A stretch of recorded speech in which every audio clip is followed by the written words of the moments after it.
Social media has killed activism, or at the very least, social media, especially TikTok, has changed the way we view activism and how we talk about activism. I've talked about this before on this channel. However, in light of this whole accountability archives conversation, I really think we need to talk about the ways in which accountability, what it looks like, how we think about it, and how we go about it online, how it is also impacting activism, and how it is genuinely ruining what we know as activism on social media, and is genuinely taking any level of activism and turning it into slacktivism. Accountability has become one of those words that has been so overused it means nothing. However, if we're going to talk about accountability in this year of our Lord 2025, what does accountability even mean anymore, especially as it pertains to accountability on the internet and in accountability archive?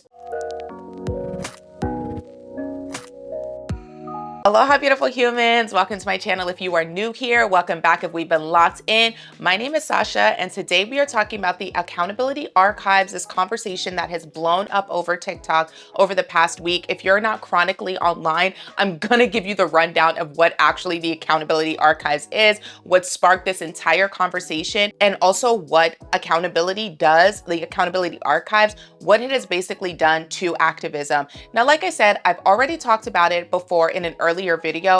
However, since the election, I think we have started to see activism take on an entirely different meaning, connotation, and how people go about their activism or what they believe to be activism. It's completely changed, and I think just gone into the realm of complete, maybe not 100% slacktivism, but it is really hard to watch what I believe people think in good faith. I believe what they think they are doing is activism, how it has become slacktivism, and the ways in which monetizing this type of content, using activism as content and monetizing it, how it has really changed activism for the worst. Don't look at my nails, by the way. Okay, this is the first time I haven't had nails on in 3 years, and I've been doing, actually it's probably closer to 4 years at this point, and I've been doing my nails myself for the past 7 months, and I really liked it. However, I'm giving my nails a moment to rest,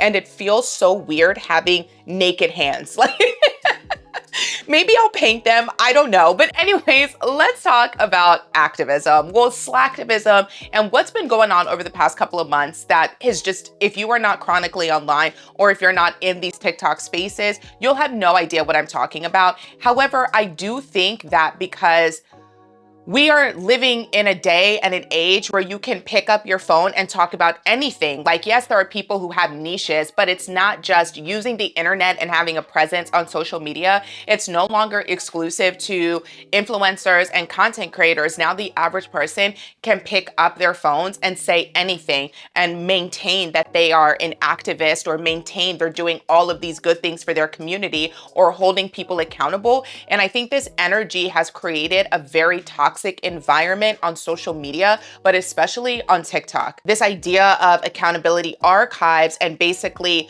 monitoring what people are doing, people's thoughts, feelings, opinions about any topic underneath the sun, not even just in accountability archives, but the fact that everybody is so online. Everybody, well, not everybody, a lot of people nowadays, and just regular everyday people, they have a social media presence, and the social media presence, what you are saying online, it isn't impacting people in real life.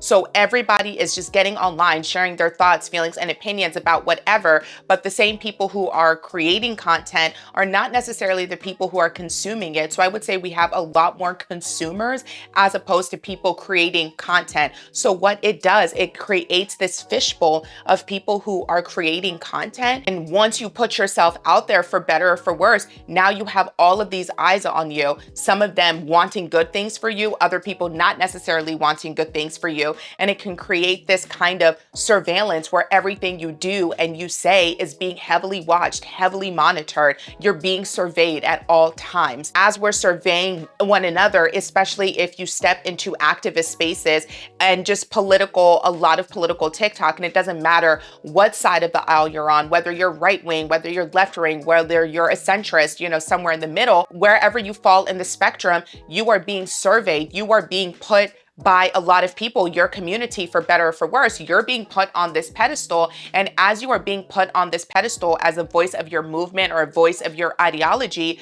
people start to think in terms of black and white. People exist in extreme binaries on social media, and it creates this level of perfection. There is this expectation of a perfect ally, a perfect influencer, a perfect content creator, a perfect figure. And if you fall one or put one step outside of the lanes people have created for you, it can get very ugly. And as the consumer of content creation is watching this creator, influencer being treated like this, they are taking all of this in, and they can start to feel that same level of pressure to constantly be perfect, to be the perfect ally, to have all of the stances that this ideology takes. And if you fall or disagree with one tenet of that ideology, you're completely excommunicated and thrown out, or saying you don't believe in the cause or you don't believe in the movement. And so having all of this pressure on you, recognizing that all of the good that you've done can be wiped out by one misstep or one disagreement in ideology,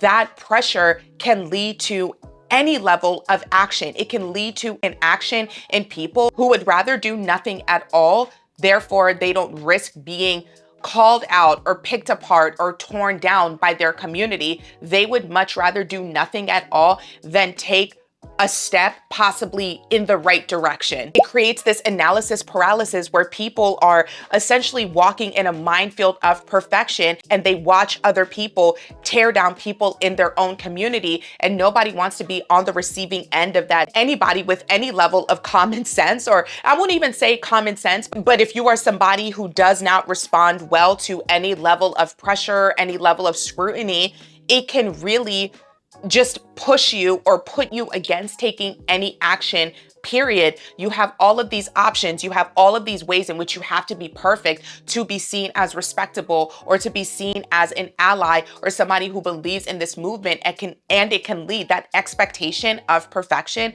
can lead to analysis paralysis, where you are acutely aware of the fact that in some people's eyes, you are never going to be able to meet this increasingly high standard of what it means to be somebody in this movement or have this political ideology. And you recognize that nothing you say or do is good enough. So you're just not going to do anything at all. Enter the accountability archives. So a creator by the name of Madi, she woke up on a random Tuesday and chose violence.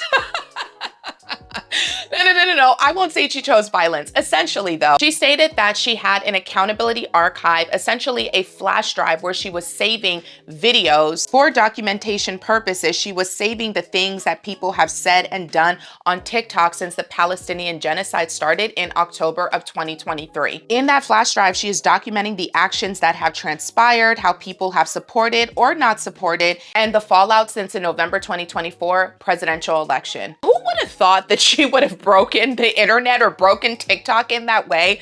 Because it has caused so much backlash on TikTok from people on all ends of the political spectrum, but more specifically, backlash from leftists and liberals. It has caused a fair amount of infighting within left-wing politics, or content creators and influencers whose platforms are largely dedicated to activism, whether they are liberals, whether they are leftists. There's been a lot of conversation on social media happening, and I didn't want to do a video about it initially because I just had a feeling a lot more would come of this whole situation, and I'm glad I've waited because it's given me a level of, it's actually confirmed some of the things that I've been thinking about where we have gone as a country, not necessarily as a country, that sounds dramatic, but the tone that TikTok has been taking in certain spaces since the election. And while the idea of an accountability archives, while what she is doing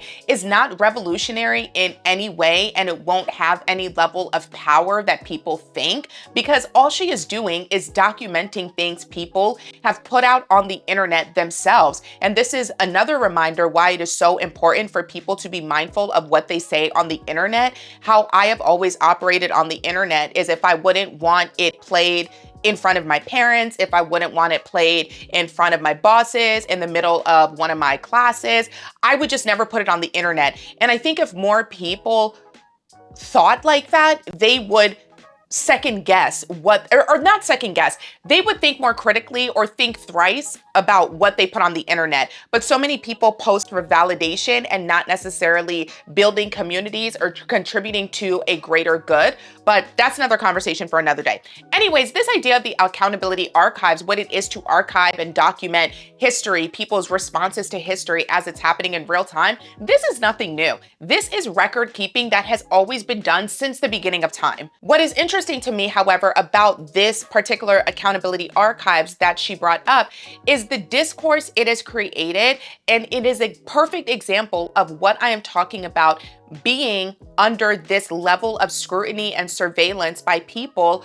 And that level of scrutiny can really paralyze people into not acting at all, or it can really turn people off of movement. The discourse and how people have responded to it, and the way that she introduced the accountability archives, it is an example of why you see not only so much apathy within politics nowadays, but also inaction and activism as a whole dying on social media and not being as impactful as it once was. It is because you have people posting for validation, posting to get at their ops, but most importantly, this has become a grift for a lot of people. Talking about politics has become a space and an opportunity for people to make a lot of money. I don't think there's anything wrong with monetizing your platform, but if you are monetizing your platform and with that money, you are not using it to put back into the movements that your entire platform is about,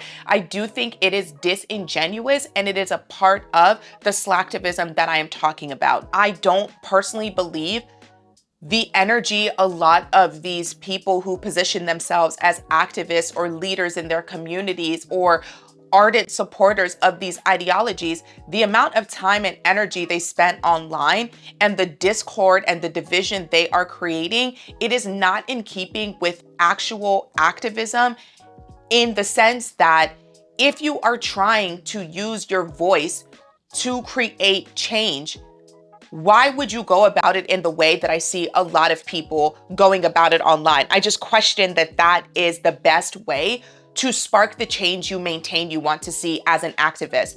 Initially, I wasn't going to put Madi's videos in this video. However, I think it is important to give context and hear what she said in her own words, because the first videos I saw of this whole accountability archives and people responding to it, they were not her videos. I didn't see her initial videos first. I saw people responding to her videos. And I will say that she cleared up her intentions in her later videos, because I'm going to post 3 videos. They're going to be about 20 minutes long, but I'm going to speed them up. But if you don't want to see the videos or watch the videos in their entirety and you just want to hear my commentary about the videos, scroll forward. But I do think it is important to, when we are responding to something people are saying, I think it is really important to hear and listen to their words first, because I am a firm believer in the fact that how we receive people and how we perceive people, most importantly, is a projection of our own thoughts, feelings, experiences, opinions, our ideologies, our moral standards, our moral bearings, and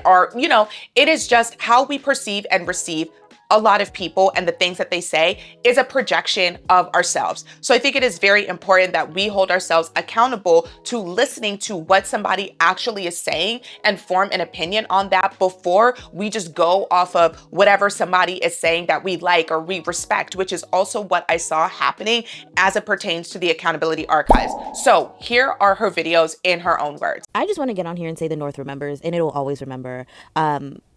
Months ago, I came on here and said the same statement and said, I have a flash drive where I've been documenting all the people talking about the Palestinian movement, talking about Palestine in a negative way, particularly the liberals who are using it as a gotcha moment because people didn't vote for their candidate. I have all your videos, boo, in a hard drive, okay? They're labeled, your name's there, it's all there. Because this is what happens, in history, right? People finally, it takes people hindsight to realize how fucked up something was. And even though people who were there in the moment were screaming about how fucked up something was, people will sit here and tell you to your face about slavery, the mass raping, the brutalization of the black body, all of these things. And they'll tell you it was just a sign of the times. That's what people did at the time. When there were people during that time screaming about the abject immorality of owning another human being. There have always been people who've opposed the status quo in history. There have always been people who said the quiet part out loud, even though people didn't want to believe them. And what we're seeing Israel do to the Palestinian people, what we've been seeing for over 75 years at this point, is culminating into a manufactured famine. And we are about to watch thousands of people die. They were drugging the flour. They're shooting people who are at the aid sites trying to get a little bit of food. So now people are scared to get any kind of help, to get any kind of nourishment. And the blockade continues. And it's so fucking dark to see all of these fucking Democratic politicians who were supporting endless blank check spending to Israel for their weapons, for this stupid one-sided war that they were going to lose anyway, mind you, because this was never going to last, you know. This is going to end. Palestine will be free. They will never be able to come out of this situation at all in a positive light, no matter what y'all say about it. This is a death rattle, and it's just unfortunate that it comes at the cost of innocent people's lives unnecessarily. And this is my thing with the genocide conversation. As you know, season 2 of the Bloodstain podcast will be centering around genocide, and what you find is that genocide is only bad in hindsight.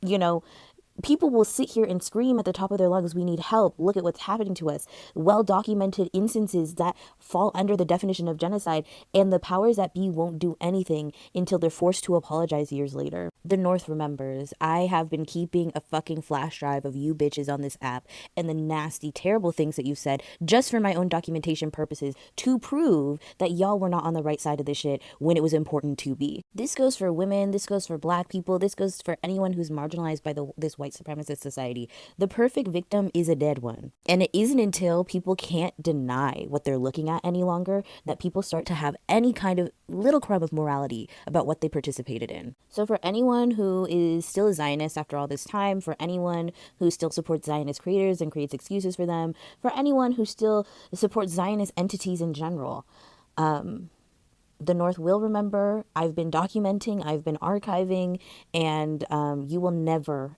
ever be able to live this down. It is so dystopian to see all of these news outlets and all of these fucking politicians coming out to finally say something on Gaza, and they've been silent for almost 2 years, or they've been actively trying to both sides a very clearly one-sided issue. It's an objective truth that we've been watching a genocide for years.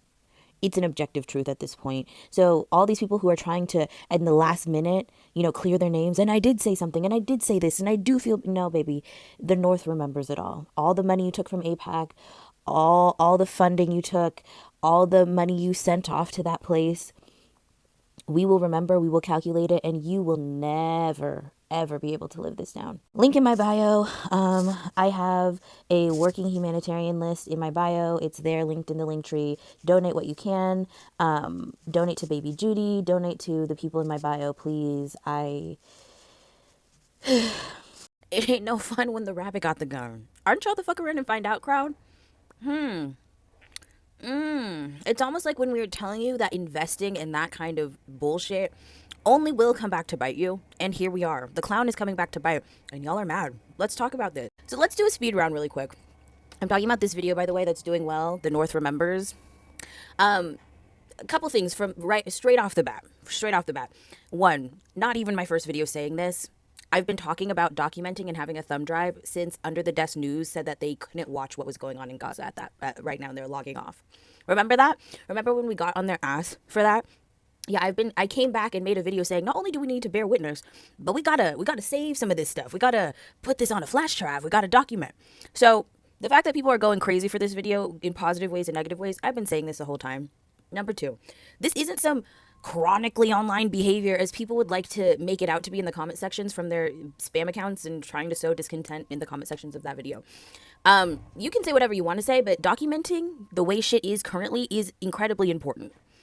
It's important for history. It's important for posterity. It's important. Do you ever remember being in the history class and having to read a primary source? All those videos that y'all put up, Those are primary sources of the feelings of the time in the moment when all of this was happening, which is why I kept telling people, well, first of all, which is why I was flabbergasted that with all the historical context that we have, y'all would get up on here and say some of the vile shit that you were saying with your whole chest because your candidate didn't get elected. It was sick, and it was confusing to me at the time. But now you're seeing why everyone was telling you and being shocked about why you would come on and say that. Now you're feeling it, right? What other things were people concerned about? I said it was a flash drive, which turned into a list, and now people are shaking and shivering, and it just seems like you have a guilty conscience. Because if you actually stood behind everything that you said on this app at all times regarding this topic, you would know that you would not appear on the flash drive at all. Mind you, this is important to note. The TikTokers in the videos of TikTokers are not even a majority of what's on the flash drive. I'm documenting, as well as the TikTok videos, the switch up in the news coverage of this entire situation. I'm documenting, as well as the TikTok videos, the switch up in the entertainment industry, the switch up in influencers and celebrities about talking about this issue.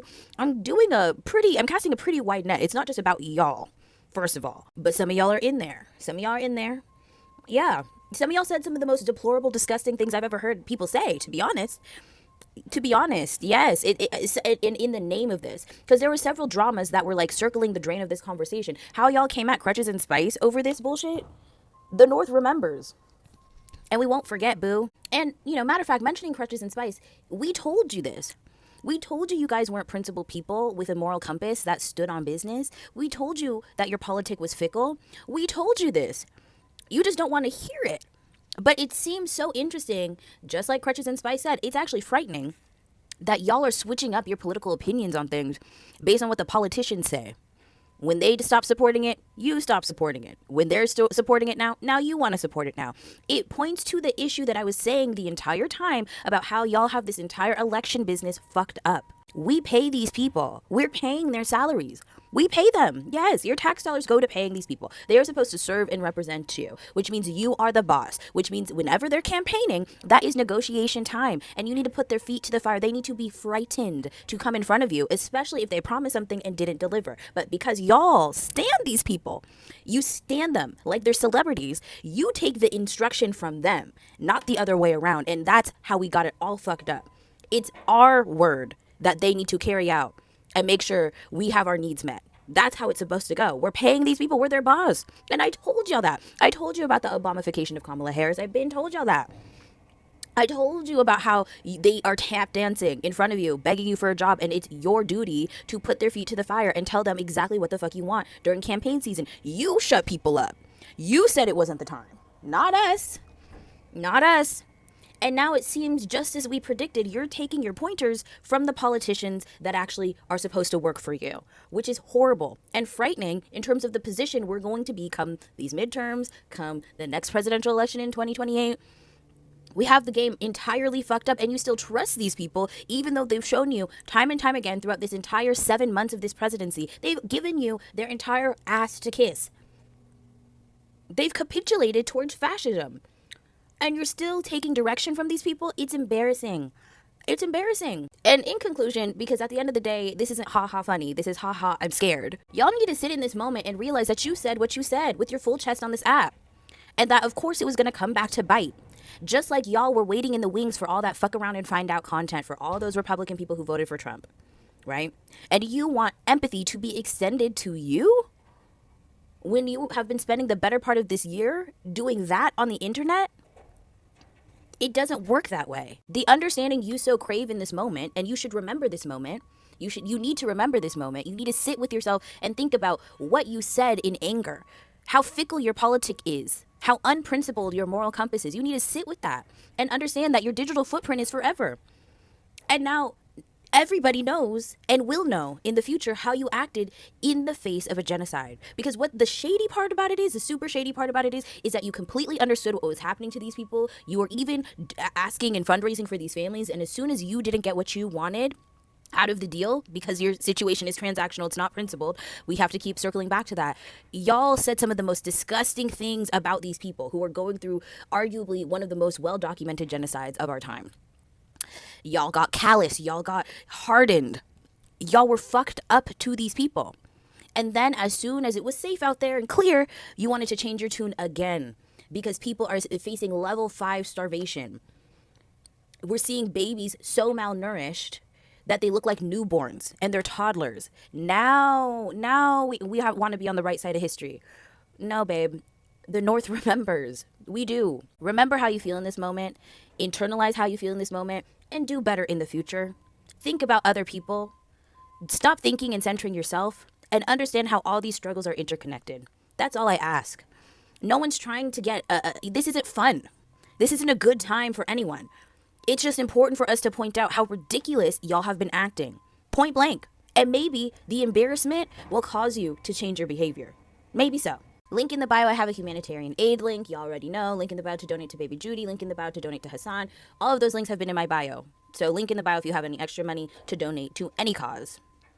This is insane. Hi, girl with the flash drive speaking. I was gonna wait till tomorrow to make video about why people are so turned up about my flash drive. But I keep seeing all of these videos that are just so egregiously mischaracterizing me, and I just have to come and make a video. So let's talk about it. First and foremost, respect you, love your content, longtime follower, first time any kind of interactor. But I think it's actually crazy that you're calling me crazy for having a flash drive. Mind you, you're probably reacting to a bunch of people making videos about this flash drive, about the person who has it, and not actually the videos that I've made talking about it. So let's clear the air, shall we? First of all, it was a flash drive, then it was a list, then it was a list of only black women. And I'm not saying this is all in your video. I'm just saying all the videos that I've seen today, and I'm just going to pile them on into one video because I'm just tired and through. Here's what I'm saying. I'm documenting the times. And if you really want to know what's in the flash drive, it's a small proportion of TikTok videos, but it's mostly politicians on both sides of the aisle. It's their pictures signing bombs. It's how much they get from AIPAC for their campaigns. It's clips from the debate between Kamala Harris and Trump when they're talking about this issue, as well as JD Vance and Tim Walz. There are celebrities like Deborah Messing. There are celebrities like Michael Rappaport, celebrities like Amy Schumer. She's all up and through that fucking flash drive. There are noticeable shifts in the reporting from different publications, particularly the New York Times. There is that article that just came out exposing how the New York Times has deep ties to Israel and that has affected their reporting on the issue. There is a bunch of shit on that flash drive. A bunch of shit. It's not just TikTokers. It never was. And the fact that people are taking it and running with it like I have some fucking Epstein list in my possession is absolutely insane. The second point that I want to point out too in this video is you're putting a lot of 20 on 10 in terms of my intentionality for having this flash drive. This flash drive is for documentation purposes. It's for posterity purposes. It's not to hold above any particular person's head. I never said that I was gonna release it step by step and make videos exposing creators or anything of the sort. A lot of people are projecting what they think I'm gonna do with this flash drive onto me, and I'm frankly annoyed. I am allowed to document what is going on currently with the times. I think it's important to document what's going on currently with the times. Many creators, many archivists have come on here and told you with the way that this administration, even the last administration, has been whitewashing, deleting historical things on websites, all sorts of stuff. It's important to have your own documentation, and that's what I'm doing.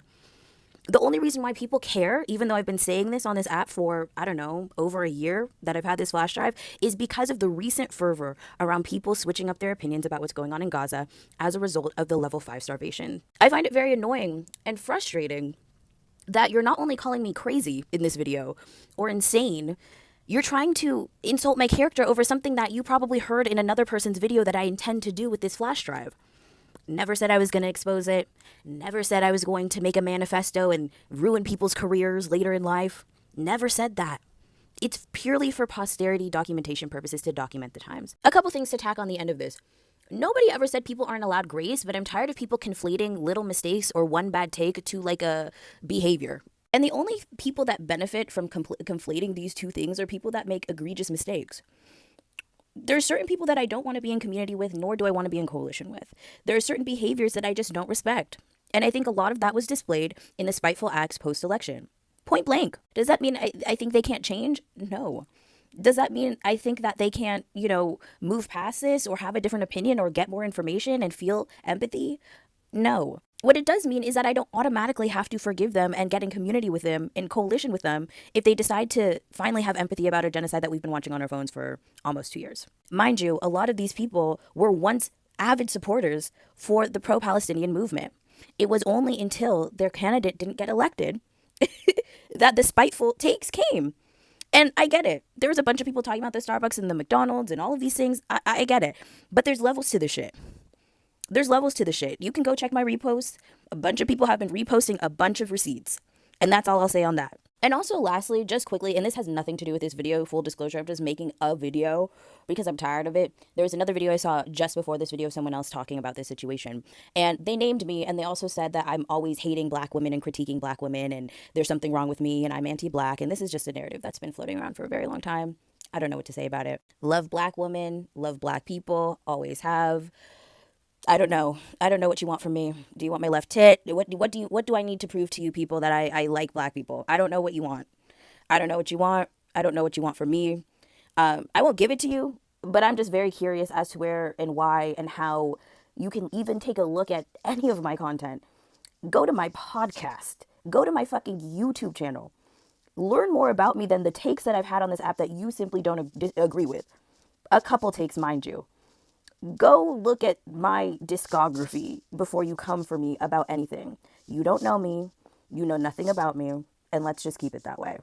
Boom. On its face, what she is doing is not revolutionary at all. Archiving is an important and necessary part of our humanity and our history, not only within our own ethnicities and cultures and countries of origins and race and city and state. And, it is just archiving written, oral, all of these histories are an important part of our history, how we know ourselves to be who we are as a people. Archiving is necessary and it is important. TikTok itself is one giant archive. Like I said, our digital footprints are very important. So this is part of the reason why it is very important to be mindful and intentional about what you say and what you post on social media. However, before social media and digital diaries, vlogs and blogs, before they were a thing, we relied on journals, letters, autobiography, home videos. We relied on all of these things for historical record keeping and archives. We relied on all of these things as documentation for what was happening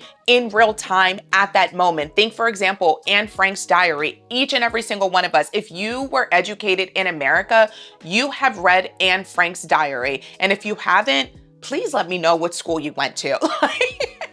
Because it is wild to me that anybody living in America who was educated under the American education system, public and or private, would not, maybe private, because I know they have their own standards of education. But if you were a public school kid, you read Anne Frank's diary. And I remember it touched me so much when I read it because her and I was the same age as she was when she was writing that diary. And it is so important to understand that what we are experiencing, how we are learning history is not necessarily the way it happened, because to the victors go the spoils.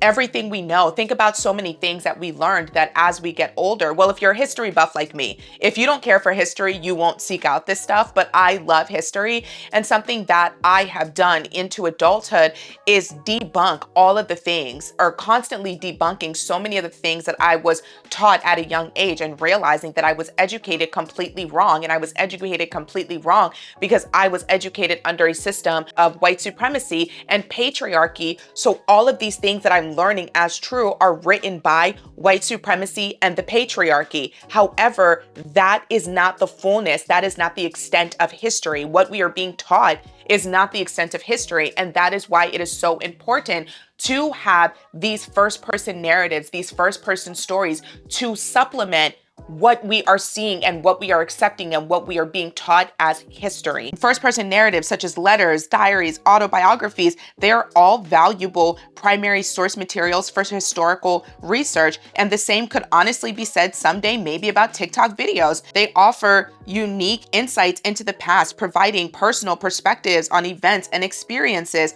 Archives, both physical and digital, are the primary repositories for these narratives. These are so important because it gives us a fullness, a full scope of not only what we are learning and what we accept as history, but who is tangibly impacted and how they're tangibly impacted.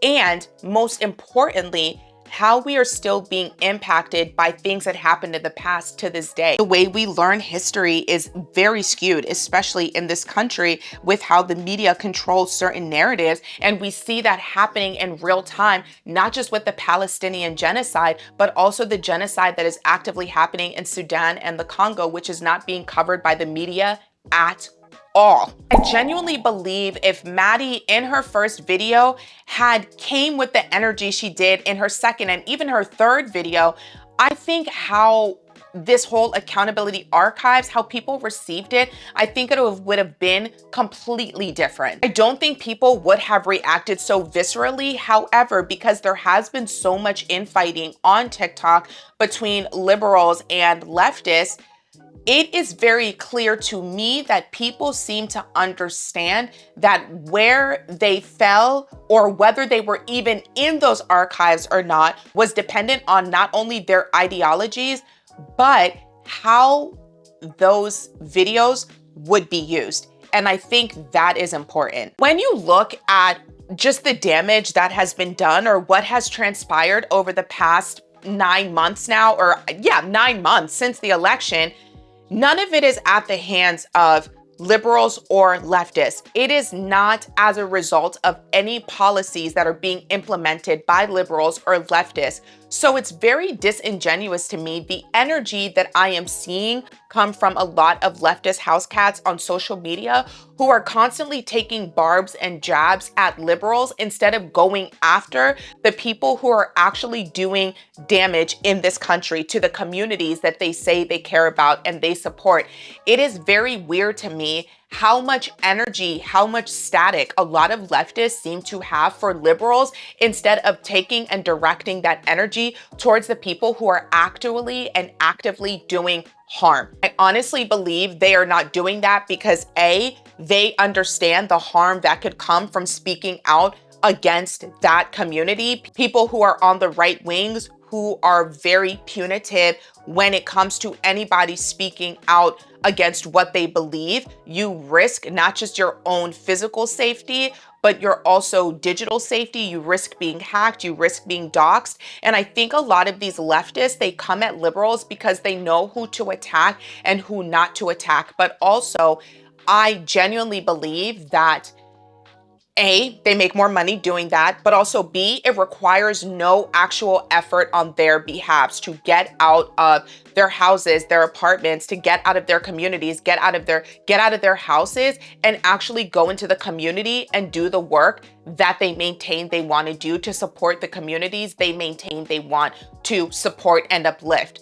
I think there are a lot of, not all, there are a lot of people that I see in the leftist camp that I 100% believe are doing it for a grift. And while I do think they believe what they are saying and they are passionate about the ideology that they are espousing and spouting off, I do not think the actions that they are taking in the real world are lining up with the words that they are saying online. I've already done, I think, 2 videos at this point about leftists, more specifically the rhetoric that they spout online and how harmful it is to actual activism. So I won't spend too much time in this video talking about it. However, if you want to watch those videos, check them out. They have, however, since the election, especially, and I will say like before the election, but especially since the election and seeing how much time and energy they have put towards attacking not only Democrats, Kamala Harris, and Black women, the 92%,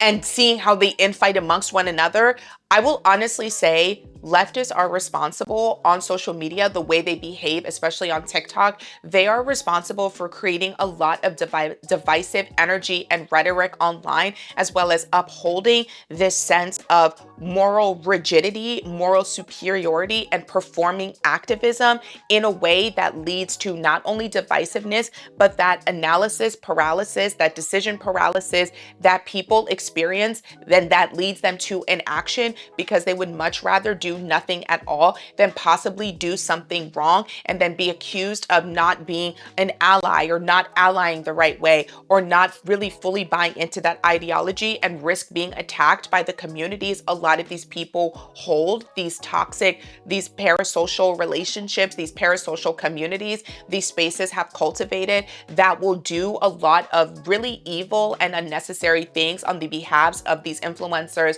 and content creators, going as far as to threaten people's jobs, threaten people's safety, to dox them. It's very scary out there. And I think I personally have noticed a lot of people take a step back from political commentary on TikTok, and I myself have taken a step back away from it because it doesn't, not only does it not feel safe, but it feels like people are expecting this level of perfection and are looking and will immediately look for anything to discredit you. What you said will go digging through your videos or pull up whataboutism. It is no longer a space where it feels like people are genuinely coming to the table to learn and to educate, but instead people are coming to the table to feel better than others, to feel morally superior to others, and to grift. And I don't really feel aligned with that. I'm not saying all political influencers or political content creators are doing that. I'm just saying that the ones who I constantly notice in any level of drama or beef,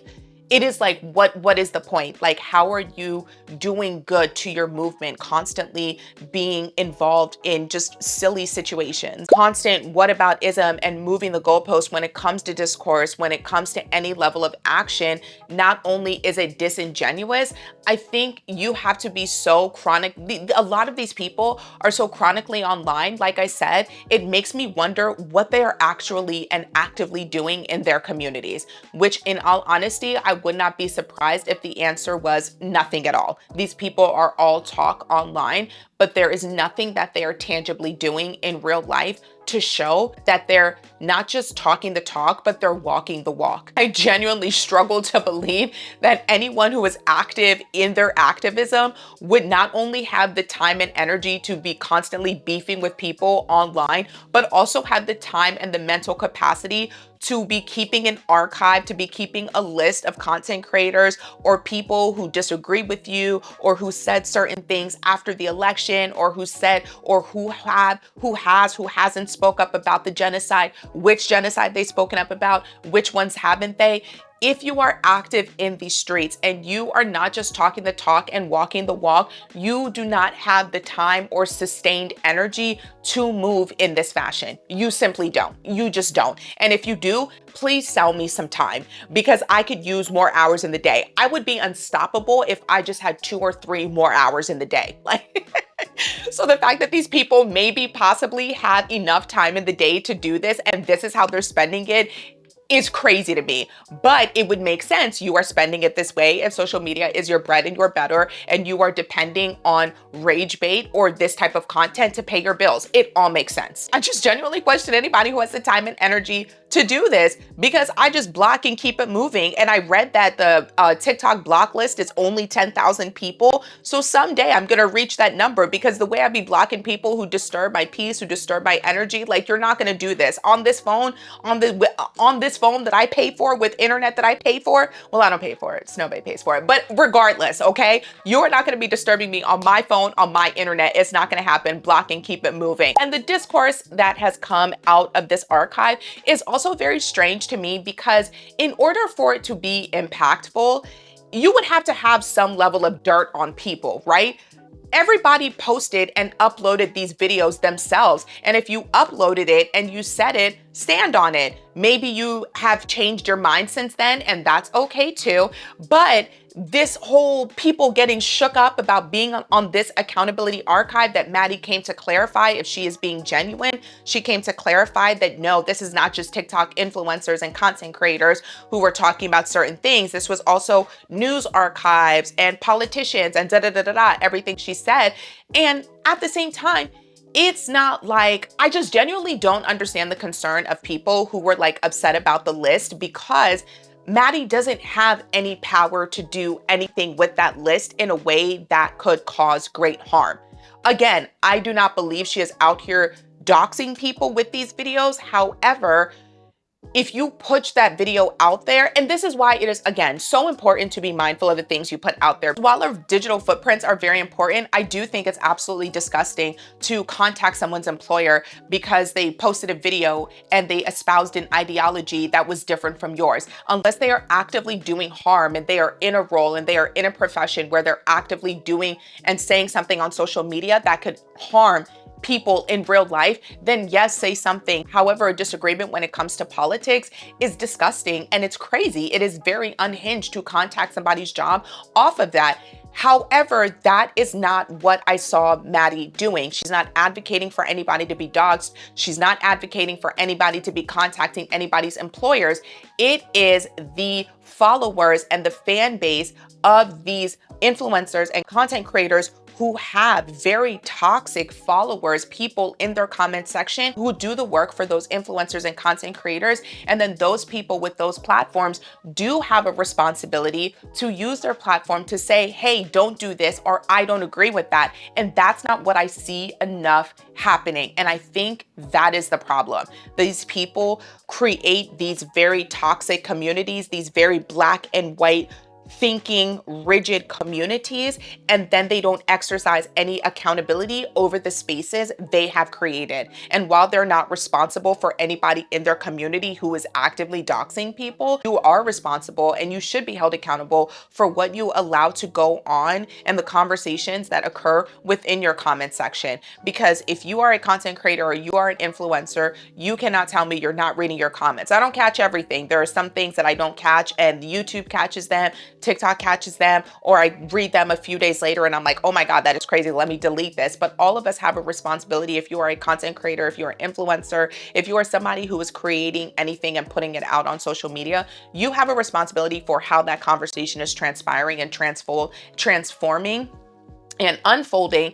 And I think more than anything, that the energy with which Madi had in that first video, I think that's what put people off to this whole idea of the accountability archives, especially people in leftist spaces who say that they are against incarceration, but they're using methods, surveillance methods from carceral communities. Like, I saw that conversation transpire and I see all sides of it. I honestly do. This is one of those situations where I see all sides of it, but the damage that has being done as a result of it, I don't think it was worth it. Could these videos someday end up in a museum on a loop, you know, kind of like we saw videos of the civil rights protests? I'm not saying that they are comparable. I am just saying that we've seen those videos, those, for again, first person account videos, we have seen them in museums. And so could someday TikTok videos possibly be in a museum or in a documentary? Speaking of which, I saw a TikTok video I posted about Scamanda. I don't know if you guys have heard about the podcast or the story, but this girl was knucking futs.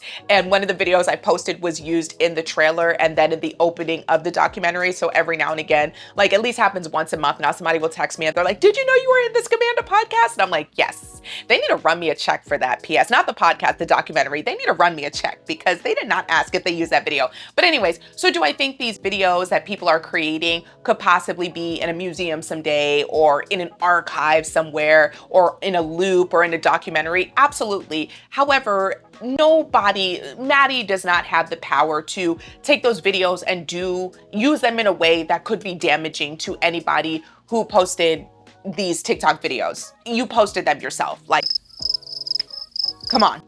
Come on now. I think a lot of people, like anytime anybody discovers my YouTube or my TikTok, I'm still a little like, oh, especially if I know them in real life. But the world, we have this perception that the internet is so big. It's not that big. It's really not that big. So just be mindful of what you say and what you post. But anyways, I don't want to get this. I always say I don't want this video to get too long, and then it gets long. If you've been here for any period of time, you know what it is. Let's keep it moving. Yeah, like I said, the only thing that I can see these accountability archives being used to do is unfortunately dox someone. And that has been happening specifically to, I mean, there's not any community that I will say it's been happening to more or less. Actually, no, that's a lie. I have seen a lot more videos from Black women, especially liberal Black women, the 92% who have been doxxed, who have been fired, who have been threatened. Right now, there's a TikToker, a content creator, Tori. She is actively in court trying to get protection from somebody who has been harassing her for months over this. It should never get that far. And the fact that, again, these people have so much time and energy online over an ideology, it's you're not walking the walk. You can't be. It's just weird. It's on the entire thing, how it has unfolded, people getting doxxed, people being bullied off the platform, people getting their accounts banned. It's all just weird. It is so deeply unnecessary. And you have to imagine that watching this transpire, if you are a liberal or if you are a leftist and these are the content creators and influencers you uphold as leaders of your movement,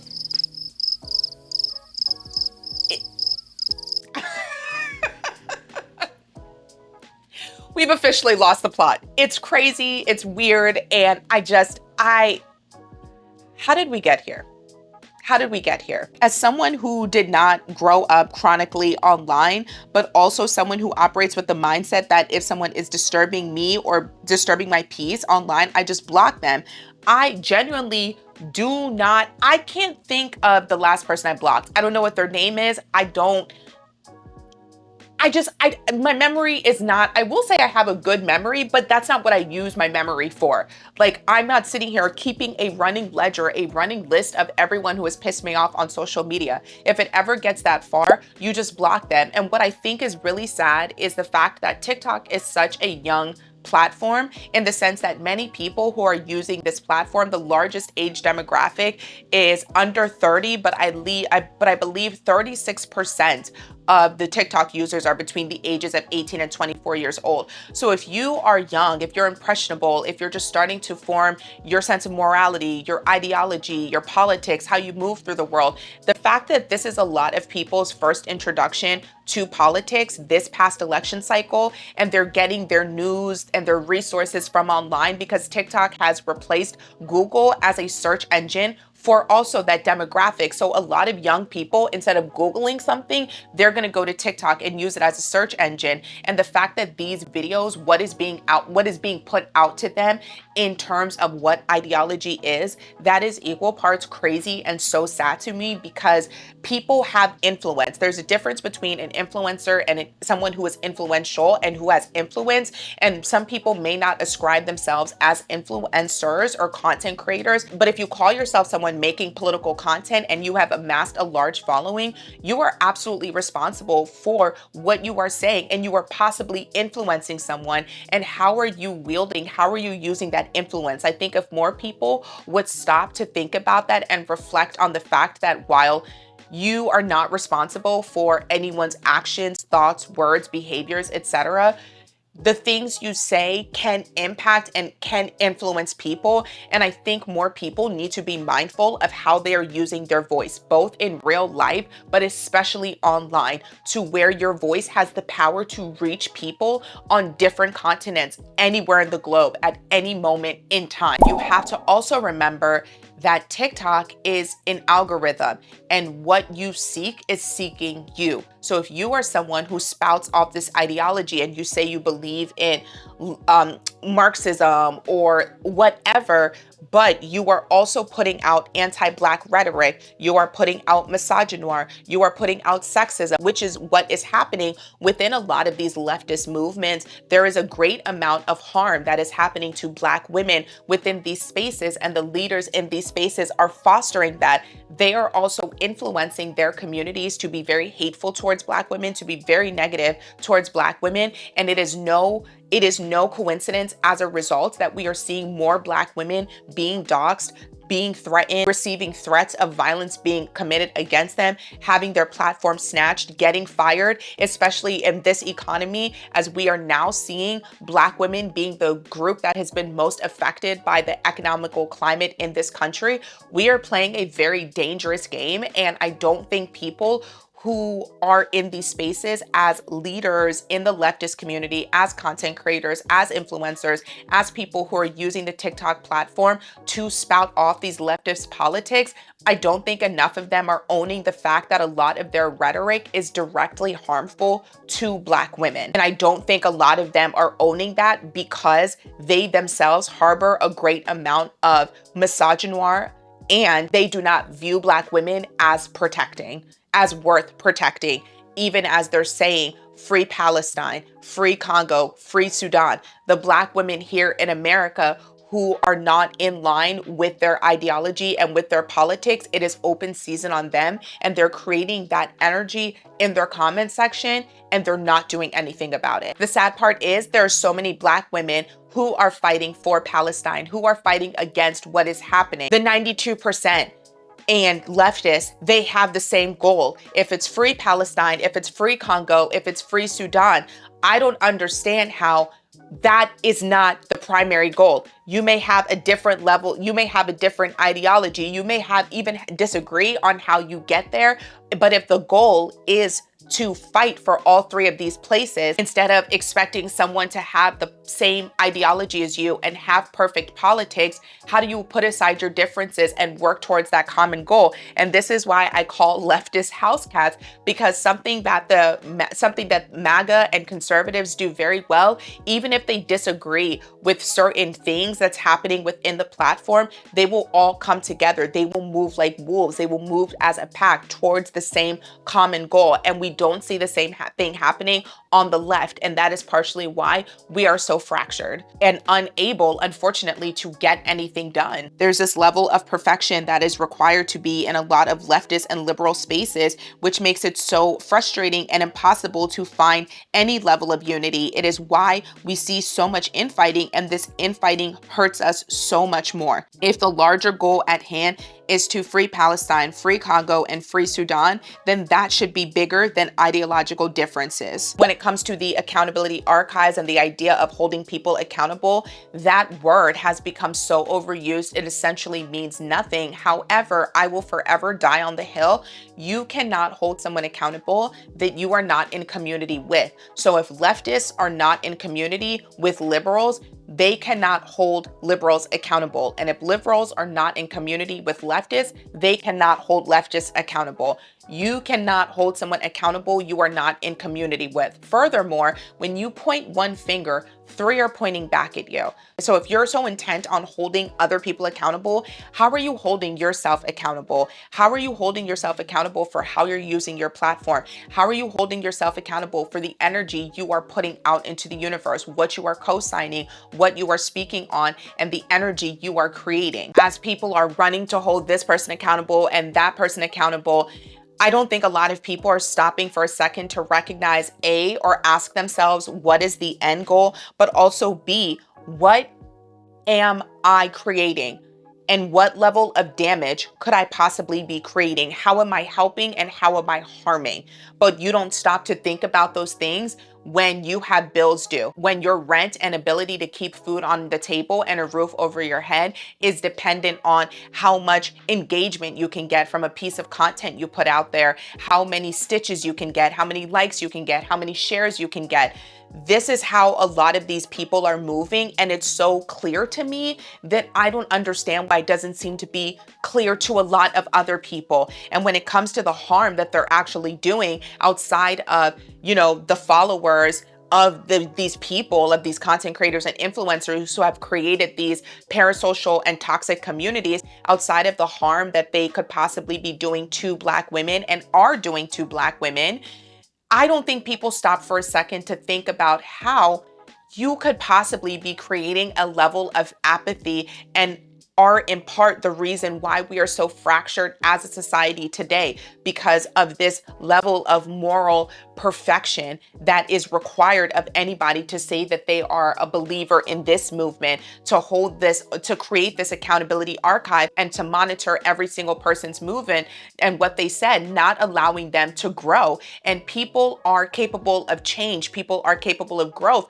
But when you, or if you think that it doesn't matter what you say, how much you you change, how much you grow, that if someone's going to be waiting in the wings to pull out a, oh, is this you? And hold every single thing against your head, not only can it create this level of apathy within you, it can create this level of cognitive dissonance where people double down instead of owning up to their wrongs. And that's also something that I see a lot happening. People will make mistakes. And again, I'm not saying that sexism, misogyny, homophobia, and hate, I'm not saying that they are mistakes. However, somebody can think one thing or believe one thing and then be presented with new information and possibly change their mind. However, there's somebody always going to be waiting in the wings to be like, ah, gotcha, or is this you? Or remember when you said this? And knowing that we not allowing people to change, not allowing people to grow in the name of an accountability archive, how does that help?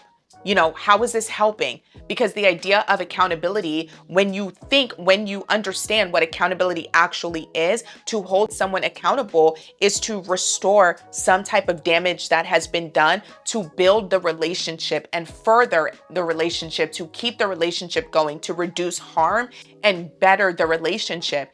You cannot reduce harm and better the relationships with people, with communities, and grow these communities if you are constantly surveying people and calling them out for every single thing that they do and say, and not allowing people to grow, not allowing them to make mistakes and move towards the same common goal. It's very like, I just don't know if people don't stop to think that the same behavior they are comfortable doling out against people is the same behavior that could be thrown their way and all of a sudden kick them out of their own communities and out of their own ideologies if they make a misstep. And we saw that happen with, I think, Christian Divine and CJ and the Baby Bangs girl, what's her name, Madeline Pendleton. We saw that happening now Christian, or I don't know if he's back in their good graces, but it's just this level of like infighting and people are just eating each other. And as this infighting is happening, what is being done to grow the movement, to make the change you say you want to see in the world? How do you have time and energy to create the change you want to see in the world when y'all are fighting each other and keeping tabs on each other and creating an accountability archives? You know what? I'm starting to think that there is no way that they just congregate on social media, especially TikTok, and decide that they're going to all collectively go against one person. There's got to be some type of Discord. There's got to be some type of group chat, because I don't understand, especially if you are employed, I don't understand how you have this time and energy to be keeping tabs on who's beefing with who. And now everybody, okay, we have this ideology and we have this beef. Okay, everybody go swarm and make videos about them now. I think there's a group chat. Is there a group chat? There's got to be a Reddit, a private Reddit group or Discord or something, because ain't no way all of this stuff is not coordinated. But I digress. So I'm gonna wrap this up. As it pertains to this whole accountability archives, listen, be mindful of what you post, be mindful of what you put out there, okay? Once you put it out there, you cannot take it back, you cannot change it, you cannot control the conversation. So it is very important to be intentional about what you say and what you post. However, as it pertains to an accountability archives, not everybody is gonna have the same thoughts, feelings, beliefs, etc., opinions as us. We cannot hold people accountable we are not in community with. I think the reason why this discourse went so far, there was so much backlash and conversation, is because of the simple fact that intent will always mean more than impact. The impact of it was a large nothing burger. This is a girl with the flash drive. Y'all will be okay. Ain't nothing on that flash drive that will be used against you in any space of time and life that actually matters, okay? She's just got a flash drive of things she's keeping, and she has the right to do that. You are putting this information out publicly. She is storing it. Whoop-de-whoop-de-whoop, okay? So the thing is, the intent of it was, I think, what was concerning for people. And I think people do have the right to make commentary about it and have a discourse, because it, again, the intent behind it feeds into that level of infighting. It leads into that everybody has to think the way I do, or they're X, Y, and Z, every negative thing under the sun. And we don't have the same ideologies. Leftists and liberals have been fighting with one another. Actually, I would honestly say leftists have been fighting with liberals, and liberals have just kind of been like, we are focused on one thing, and leftists come and, like, you know, try to swat at the hornet's nest and get it to drop and explode. And I think that this was a successful slapping the hornet's nest, dropping it down, exploding, and now you have liberals and leftists responding, and you have leftists finally getting the reaction from liberals they have been wanting since the election happened. However, if we all have the same common goal and we are allegedly working towards the same thing, you can put aside your ideological differences, or you can go after the people who are actually doing the harm. And that's not liberals. They're not actively doing the harm that we have seen transpiring over the last 9 months. While the intent of the accountability archives, or at least the way that it was introduced by Madi herself, I do think it was a little like, the North remembers, gotcha. Oh, you thought you were going to get away with that immediately? No, you weren't, because I'm keeping an archive. I think the impact of it is going to be a nothing burger, and people have moved on, but it's just something that I wanted to talk about because in and of itself, there's nothing wrong with it existing. If she's keeping it for her own purposes, that's fine. However, this is just another example of that moral superiority that often comes in leftist spaces, and that type of rigidity can create not only division, but it can create this apathy within people, or this inability to act because they feel nothing they say will be good enough, nothing they do will be good enough, and they're just putting themselves in a position to be picked apart for not performing leftist ideologies and politics perfectly. Inside of an accountability archives, what are we going to do? Give us some action, like tangible action. What are the actions you are taking? Tell us where you're organizing. Tell us how you're organizing. Tell us what you're donating to. What causes are you sparking? What are you doing in your community? Leave all that accountability archives nonsense. Nobody cares about that. We care about the action. Be the action. And if you're not doing anything, at the end of the day, it amounts to slacktivism, which is the vast majority of the activism we're seeing happening online. And do I think this whole accountability archives and the way it was addressed, do I feel it falls into slacktivism? Absolutely. It is not needed. It is not necessary. And again, this just feeds into my theory that a lot of what is being said and done by a lot of these political content creators and influencers, it is absolutely for a grift, and there is no action behind anything they are saying. They are talking the talk online because it produces a great check, but they are not walking the walk in real life. And we need a lot less of that energy, especially in light of everything that is happening. We need less people talking and more people acting. But that's just me. Drop down in the comments. Let me know your thoughts. Did you see the conversation surrounding the accountability archives? Do you think people were overreacting? Do you think it's something that we need? Do you think it's not a big deal? I want to know your thoughts, especially if you are not chronically online and everything that I said just sounded like, what the hell? This sounds very much like high school or middle school, which I agree in part. But anyways, drop down in the comments. Let me know your thoughts. And until next time, peace out.